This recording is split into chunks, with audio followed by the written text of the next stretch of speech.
Good evening. It is Wednesday, the 27th of January. I'm reading tonight some excerpts from George Washington's farewell address in 1796. Fascinating speech. It's very long, but I'm just going to read a few excerpts because I think it's very applicable to what's going on today in the world.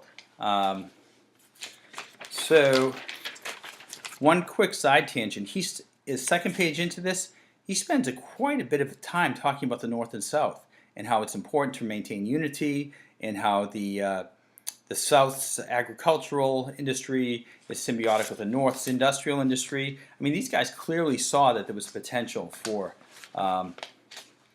war between the two way back then. Just fascinating. So another line that jumped out at me that I thought was really interesting.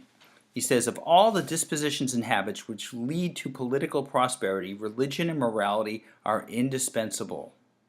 Fascinating. I mean, we're those of us in public school brought up to pretty much think that all the founding fathers were deists or atheists, and that's absolutely not the case. But that's another story for another time, and actually go to wall builders, David Barton, those guys are experts on this stuff if you're interested. Let's see here. He talks about avoiding likewise the accumulation of debt. Who would have a lot of debt right now? We're about 19 trillion in debt, and if you factor in unfunded liabilities, I've heard it's tens of trillions more than that. So back then, the founding fathers were very fiscally sound. Let's see here. Observe good faith and justice towards all nations. Cultivate peace and harmony with all. Religion and morality enjoin this conduct. Fascinating. Stay out of other nations' business and treat them peaceably. Just and amicable feelings towards all should be cultivated, he says. This paragraph, I think, is the main one why I wanted to do this video. The great rule of conduct for us in regards to foreign nations is in extending our commercial relations to have with them as little political connection as possible. I'll repeat that, as little political connection as possible. So far as we have already formed engagements, let them be fulfilled with perfect good faith. Here, let us stop. Think about that. Europe has a set of primary interests which to us have none, or a very remote relation. Hence, she must be engaged in frequent controversies, the causes of which are essentially foreign to our concerns. Hence, therefore, it must be unwise in us to implicate ourselves by artificial ties in the ordinary vicissitudes of her politics, or the ordinary combinations and collisions of her friendships and enmities. And what else? Harmony, liberal intercourse with all nations are recommended by policy, humanity, and interest. So, I mean, it's far more than that. I would highly recommend looking it up. You can just Google it.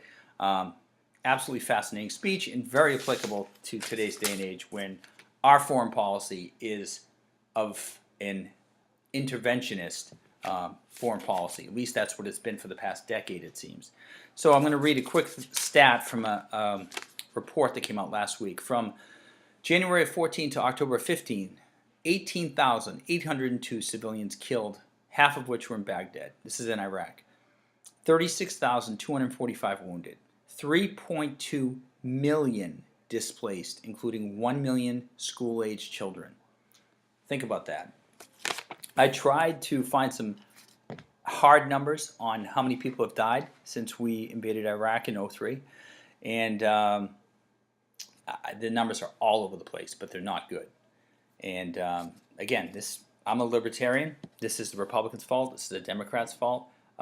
I don't see much difference between the Obama foreign policy and the Bush foreign policy. But just, they keep throwing around that term, with America's best interests, and it seems like wherever America's best interests are, there's a lot of death. You can now argue, I'm sad to say, that were Saddam Hussein left in power, there would have been less death. Was Gaddafi left in power, there would have been less death, more stability. It's shocking. These guys are not good guys, but there's just been absolute chaos and pandemonium since we started picking regimes And now we're doing it again with Assad. And you have all these Syrian refugees. And it's because of our interventionists. And I'm quickly becoming an isolationist. I don't know. It's just I go where there's less death. I want less death in the world. Call me stupid, but anyways, I look forward to your comments below. Tell me how much of a genius I am or how stupid I am. If you like this, subscribe to the channel. Please give it a thumbs up. And if you want to support the channel, a great way to do it would be to consider purchasing some of my novels, which is why I started this channel. You can find them at johntheo.com or where all ebooks are sold. So thank you and have a great night.